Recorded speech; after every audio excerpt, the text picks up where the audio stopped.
दोस्तों, क्या कभी आपने शहीद तिलका मांझी की जीवनी पढ़ी? जब भी मैं उनकी जीवनी पढ़ता हूँ आंखें नम हो जाती हैं कि कैसे उन जालिम अंग्रेज़ों ने चार चार घोड़ों से उन्हें घसीटते हुए, मीलों घसीटते हुए भागलपुर के उस चौराहे पर ले गए। खून से सना हुआ शरीर उनका तब भी गुस्सैल था और आंखें जो है सो लाल थी, मानो कि अभी भी वो जो है सो अंग्रेज़ों से प्रतिशोध लेना चाह रहे हों। कोई अगर उनके हाथ पांव खोल देता तो शायद उस टाइम वो उन्हें कच्चा जवाब जाता, इतना गुस्सा भरा हुआ था।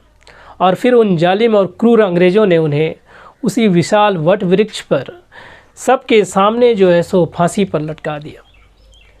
तो दोस्तों, आखिर इतना गुस्सा जनजातियों का अंग्रेज़ों के प्रति इतना गुस्सा क्यों था?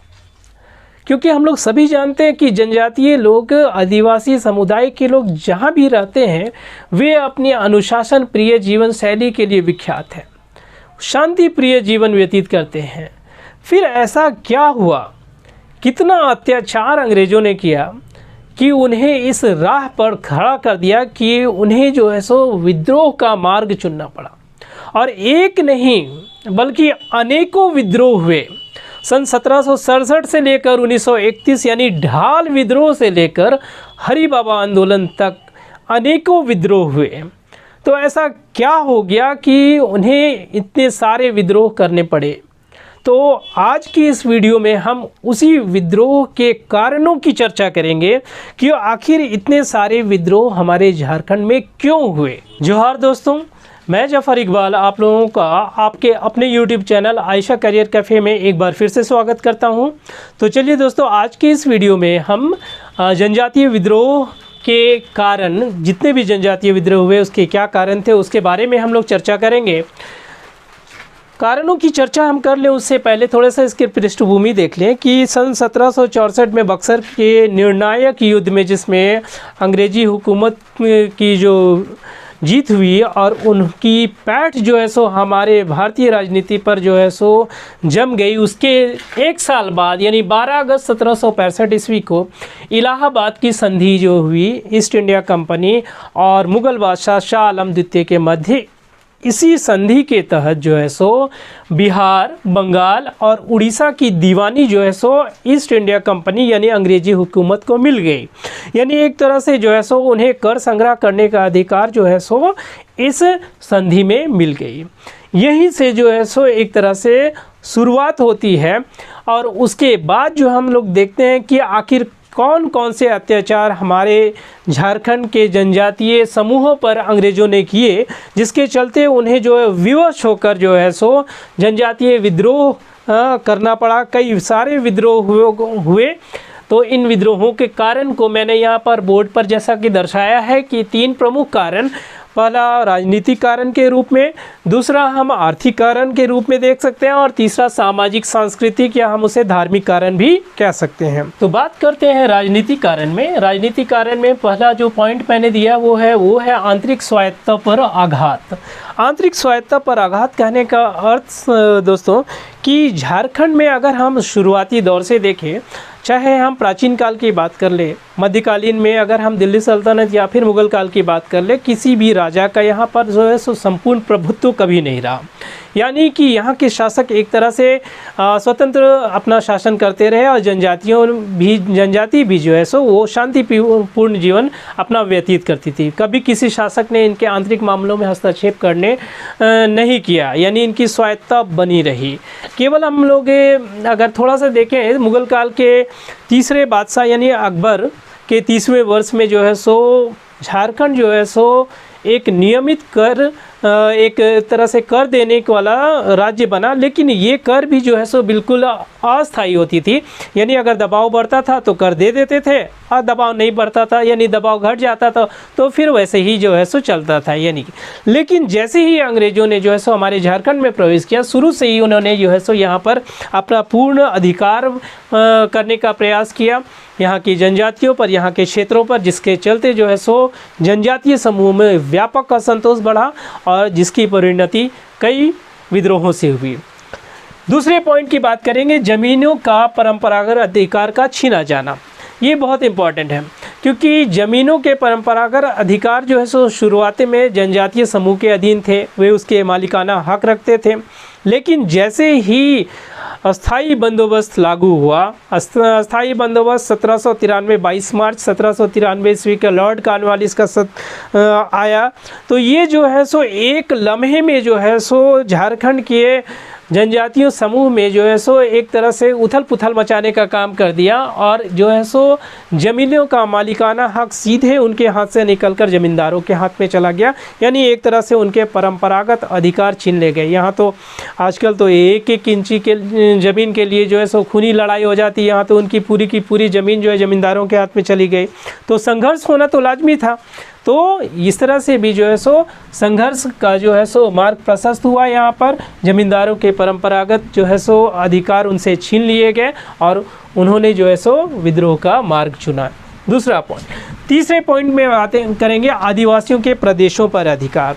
आदिवासियों के प्रदेशों पर अंग्रेज़ों ने जो है सो अधिकार कर लिया और अपने हिसाब से जो है सो उन्होंने अपने सामरिक, सामाजिक, राजनीतिक फ़ायदे के चलते सड़कें बनाई, पुलिस छावनियाँ बनाई, थाने बनाए और बहुत सारे जो है सो अपने काम वो करते गए। इन सब को देखते हुए जो है सो जनजातियों में व्यापक असंतोष बढ़ा कि क्षेत्र हमारा, ज़मीन हमारी और सारा जो है सो काम अंग्रेज़ लोग कर रहे थे। यानी एक तरह से वे लोग मौके की तलाश में थे कि कब मौका मिला और इन पर जो है सो हम प्रहार करें या फिर इन पर जो है सो हम एक तरह से विद्रोह करें इनसे। तो ये आदिवासियों के प्रदेशों पर अधिकार, ये भी एक प्रमुख कारण बना जनजातीय विद्रोह का। अगला बात करेंगे ब्रिटिश प्रांतों के कानून लागू करना। ब्रिटिश हुकूमत ये चाहती थी कि जो कानून जो है सो ब्रिटिश प्रांत में लागू है वही कानून जो है सो यहाँ भी लागू हो। यानी एक तरह से जो है सो ब्रिटिश हुकूमत ने आम जनता और आदिवासियों में फ़र्क करना भूल गई, जिसके चलते जो है सो इनमें व्यापक असंतोष बढ़ा और वे इस कानून को मानने के लिए किसी भी तरह से तैयार नहीं थे। नतीजा कई तरह के जनजातीय विद्रोह की शुरुआत हुई। कई तरह के जनजातीय विद्रोह का यह एक प्रमुख कारण बना कानूनों को लागू करना। अधीनस्थ कर्मचारियों द्वारा शोषण। अगला पॉइंट है अधीनस्थ कर्मचारियों द्वारा शोषण। अंग्रेजी हुकूमत के कर्मचारी जो है सो यहाँ पर, चाहे वो पुलिस प्रशासन हो, व्यापारी वर्ग हो, साहूकार वर्ग हो, ज़मींदार हो, जितने भी यहाँ पर आए सब ने जो है सो यहाँ की भोली भाली जनता आदिवासियों का जो है सो निर्दयता पूर्वक जो है सो उनका शोषण किया। तो ये इससे भी जो है सो एक तरह से उनमें काफ़ी असंतोष था और इन्हें वे शोषक वर्ग भी कहते थे, शोषक वर्ग या दीकू वर्ग भी कहते थे। इन दीकुओं के प्रति जो है सो इनका काफ़ी असंतोष था। दीकू यानी गैर झारखंडी, झारखंड के बाहर वाले, क्योंकि इन कर्मचारियों में मुख्यतः जो है सो बिहार और बंगाल के कर्मचारी थे, जिन्होंने किसी प्रकार की कोई कमी नहीं छोड़ी इनको शोषित करने में। तो ये एक प्रमुख कारण बना अधीनस्थ कर्मचारियों द्वारा शोषण जो है सो विद्रोहों के लिए। नेक्स्ट अगर हम लोग बात करेंगे राजाओं जमींदारों का असंतोष।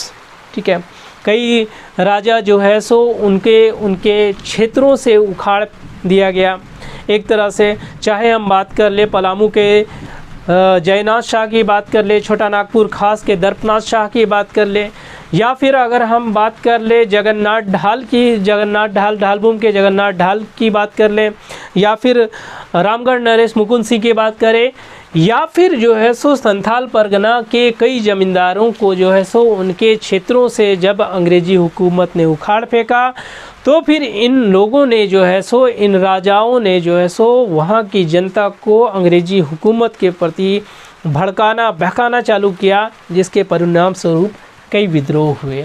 हम आगे इन विद्रोहों की चर्चा करेंगे, अभी कारणों को हम देख लेते हैं। तो ये भी एक बहुत बड़ा कारण था जिसके चलते जो है सो झारखंड में विद्रोह हुए। और नेक्स्ट इसमें अगला बात करेंगे आदिवासियों से बेगारी एवं मजदूरी पर होना।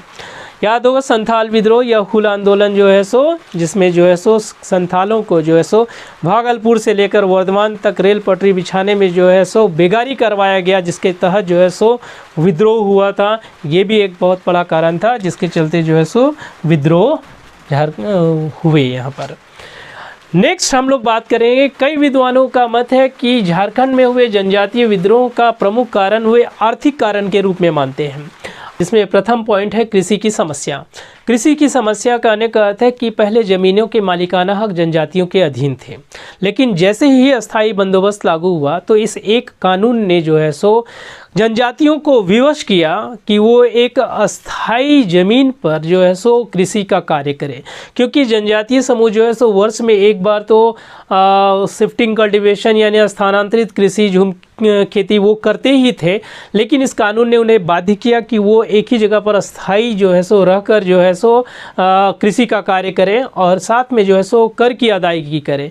कृषि होना हो कर तो देना ही पड़ता था, अगर कृषि ठीक नहीं हुआ कर देना पैसे नहीं है तो वो जो है सो साहूकारों से जो है सो ऊंची दरों पर ब्याज लेते थे और उन ब्याज की अगर अदायगी नहीं कर सके तो वही साहूकार के पास वे लोग फिर अपनी ज़मीन को गिरवी रख देते थे।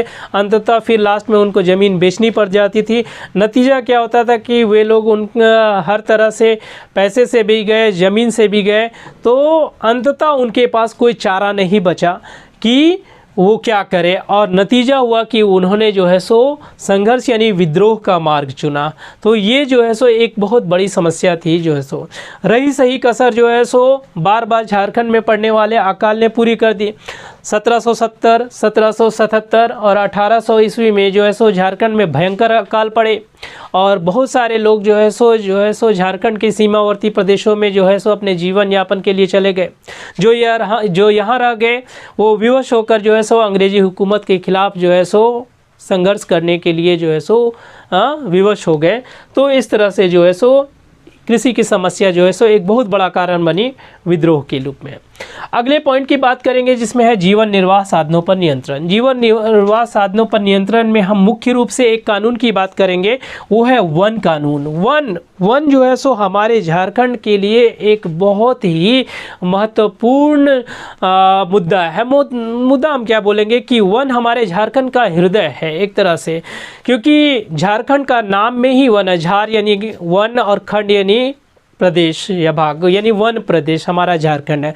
और हम समझ सकते हैं कि किस तरह से ये जनजातियों के लिए ये एक महत्वपूर्ण विषय है, महत्वपूर्ण होता है, क्योंकि वन जो है सो उनके लिए खाद्य संग्राहक का काम होता है, क्योंकि इस वन से वे लोग जो है सो जड़ी बूटियाँ या फिर फल संग्रह करने का काम, लकड़ियाँ इकट्ठा करने का काम, नदियों से मछली पकड़ने का काम, शहद इकट्ठा करने का काम, या फिर वे लोग जो है सो वनों को चारागाह के रूप में भी जो है सो प्रयोग करते थे। लेकिन 1870 ईस्वी में आया वन कानून, जिसका संशोधन 1875 ईस्वी में हुआ। इस वन कानून के अंतर्गत जो है सो अंग्रेजी हुकूमत को अपने आसपास के सारे वनों पर अधिकार मिल गया और वो अब जो है सो वन पुत्र यानी जंगल पुत्र आदिवासी पहले की भांति जो है सो जंगलों से इन सब चीज़ों को इकट्ठा नहीं कर सकते थे, जिससे उन जनजातियों में व्यापक असंतोष फैला और उन्होंने जो है सो विद्रोह का मार्ग चुना कि अब किसी तरह से जो है सो इनसे बदला लेना है। तो ये एक प्रमुख कारण बना विद्रोह के लिए। अगले पॉइंट की बात करेंगे हम, जिसमें जमींदारों, ठेकेदारों, साहूकारों, व्यापारियों द्वारा शोषण। ईस्ट इंडिया कंपनी यानी अंग्रेज़ों ने इन्हें बिचौलिया बनाया था। ये अंग्रेज़ों के एजेंट के रूप में भी काम करते थे और इन सभी ने जो है सो यहाँ की भोली भाली जनता यानी भोली भाली जनजाति समूह का निर्दयतापूर्वक जो है सो एक तरह से शोषण किया। जमींदारों ने ऊंचे दरों पर जो है सो कर वसूले, ठेकेदारों ने जंगलों से पेड़ के पेड़ काट डाले, साहूकारों ने जो है सो ऊंची दरों पर ऋण दिए एवं व्यापारियों ने जो है सो मनमाने तरीके से जो है सो दाम वसूले, वस्तुओं के दाम वसूले। और अगर इसमें एक और बात हम जोड़ दें कि पुलिस प्रशासन जो है सो उन्होंने भी जो है सो यहाँ की जनजातियों को निर्दयतापूर्वक शोषण करने में किसी तरह की कोई कमी नहीं छोड़ी। तो इस तरह से जो है सो ये एक प्रमुख कारण बना विद्रोह के लिए। अगले कारण की बात करेंगे हम, जिसे हम सामाजिक, धार्मिक या फिर सांस्कृतिक कारण कह सकते हैं, जिसमें प्रथम पॉइंट है जनजातीय प्रथाओं में हस्तक्षेप। जैसा कि हम सभी जानते हैं कि झारखंड की जनजातियों में कई प्रथाएं प्रचलित हैं, चाहे हम उसमें मुंडा शासन व्यवस्था की बात कर ले, मांझी परगनैत व्यवस्था की बात कर ले, तो उनके रीति रिवाज सब कुछ धार्मिक दृष्टिकोण अलग अलग हैं। लॉर्ड विलियम बेंटिक ने जो है सो इनकी धर्म से संबंधित धर्म की कुरीति को दूर करने से संबंधित अनेक कानून बनाए। उन्हें दूर करने के लिए, जिसका विरोध जो है सो झारखंड की जनजातियों ने किया और उसकी परिणति जो है सो विद्रोह के रूप में हम लोगों को देखने को मिली। दूसरा बात करेंगे दीकुओं एवं आदिवासियों में सामाजिक अलगाव। दीकू यानी शोषक वर्ग, दीकू यानी शोषक वर्ग यानी दिक परेशान करने वाला कोई, ये लोग जो है सो दीकू बोलते थे। यानी गैर झारखंडी जो भी है उन्हें ये लोग दीकू बोलते थे। ये इनके शोषक वर्ग थे, जिसमें जमींदार, साहूकार, ठेकेदार, व्यापारी, पुलिस प्रशासन, अंग्रेज सभी आते थे जो इनको परेशान। तो ये दीकू लोग जो है सो आदिवासियों को हीन दृष्टि से देखते थे, तो जिसके चलते दोनों में सामाजिक अलगाव पैदा हुआ और वे एक दूसरे को देखना पसंद नहीं करते थे और एक दूसरे के प्रति जो है सो रोष पैदा यहाँ पर उत्पन्न हुआ, और जिसकी परिणति के चलते कई विद्रोह आगे देखने को मिले। और इसके बाद का पॉइंट ईसाई धर्म प्रचारकों की गतिविधियाँ। यद्यपि जो हम लोग देखेंगे कि ईसाइयों ने जो है सो विपत्ति के समय में इन्हें मदद पहुँचाई, लेकिन इन्होंने जो है सो प्रलोभनपूर्ण तरीके से बहुत सारे आदिवासियों को जो है सो ईसाई धर्म में परिवर्तित किया, जिससे इनके अपने सरना धर्म संस्कृति पर ही खतरा मंडराने लगा, जिससे इन्हें व्यापक असंतोष था और अपने धर्म को बचाने के लिए जो है सो इन्होंने जो है सो विद्रोह का मार्ग चुना। तो ये ईसाई धर्म प्रचारकों की गतिविधियाँ, ये भी एक प्रमुख कारण बना विद्रोह होने का। और अंत में बात करेंगे हम दीकू वर्ग द्वारा महिलाओं पर किया जाने वाला यौन उत्पीड़न।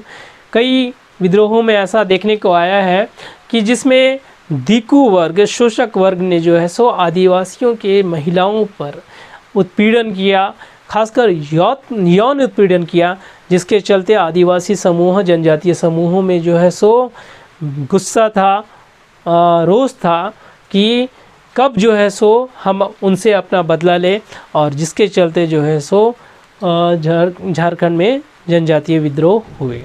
तो इस तरह से हमने देखा दोस्तों कि झारखंड में हुए जनजातीय विद्रोह के कई कारणों में से, राजनीतिक, आर्थिक और सामाजिक धार्मिक कारणों में से हमने देखा कि बहुत सारे कारण थे जिसके चलते अनेक जनजातीय विद्रोह हुए। यानी एक तरह से हम ये कह सकते हैं कि अंग्रेज़ों ने जो है सो अत्याचार की हद ही कर दी यहाँ पर, और जब हद ही कर दी तो जिसकी परिणति हुई कई जनजातीय विद्रोह हुए। उम्मीद है दोस्तों कि आपको आज का मेरा ये वीडियो पसंद आया होगा। अगर पसंद आया होगा तो लाइक, शेयर, कमेंट और चैनल को सब्सक्राइब करना ना भूलें। इसके बाद के वीडियो में मैं जितने सारे विद्रोह झारखंड में विद्रोह हुए हैं उन सब पर मैं बारी बारी से चर्चा करूंगा, और उसके लिए अलग से वीडियो बना के मैं आप लोगों के सामने प्रस्तुत करूंगा। धन्यवाद दोस्तों।